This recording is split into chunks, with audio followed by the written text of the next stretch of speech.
اعوذ باللہ من الشیطان الرجیم بسم اللہ الرحمن الرحیم ابواب ثلاثی مزید فی یہ اس کا مطالعہ کر رہے ہیں اور اب ہمارا 8واں باب ہے باب انفعال۔ ہم نے اس سے پہلے باب دیکھے ہیں افعال، تفعیل، مفعلۃ، مفاعلۃ، مقاتلۃ جسے ہم کہہ رہے تھے، اسی طرح تفعل اور افتعال، استفعال، تفاعل، یہ باب ہم پڑھ چکے ہیں۔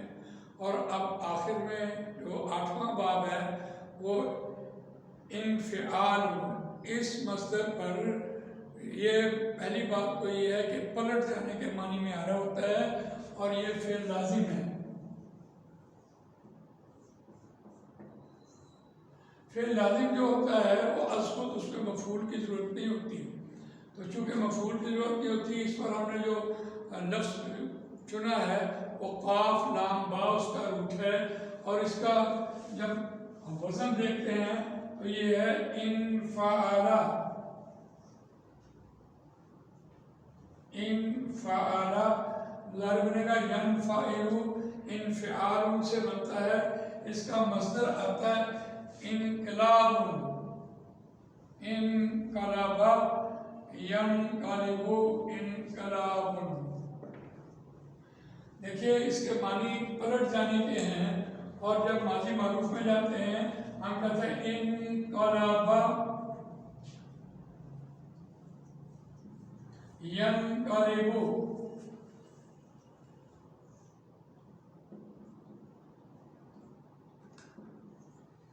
نہ اس کا ماضی مجہول بنتا ہے اور نہ اس کا مضارع مجہول بنتا ہے۔ جب ہم اس کو امر میں لے کے آتے ہیں ینقلب سے تنقلب، تنقلب،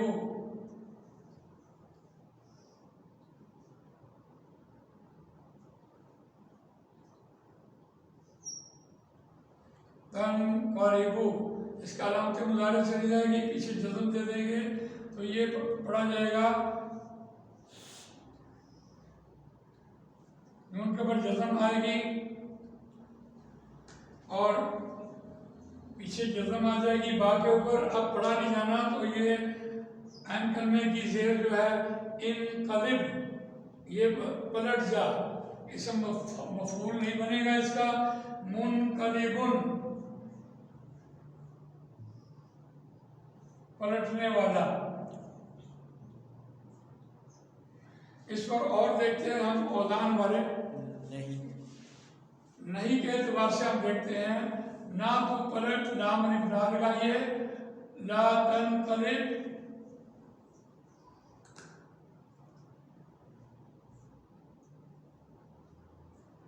نہ تو پلٹ، لا تنقلب۔ اب اس میں دیکھتے ہیں ہمارے اور بھی اوزان ہمیں مل جائیں گے، الفاظ مل جاتے ہیں۔ رہنمائی ترجمہ القرآن پیج نمبر 213 میں دیکھیے انفجرا اور انفطرا اور انطلقا، دونوں چلو یہ سورہ کہف میں بھی الفاظ آئے ہیں، تو یہاں سے ہم ان سے استدلال حاصل کرتے ہیں، اور یہ ہمارے آج 8 باب ہمارے پورے ہوئے ہیں، جزاک اللہ خیر۔ ایک باب اور ہے افعل یا افعلال، افعل، اسی باب میں ہم اس کو شامل کر لیتے ہیں، افعل،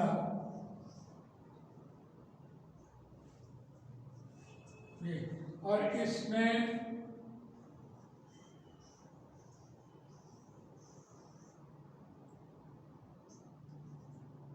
الحمدللہ 2 نام آ جاتے ہیں۔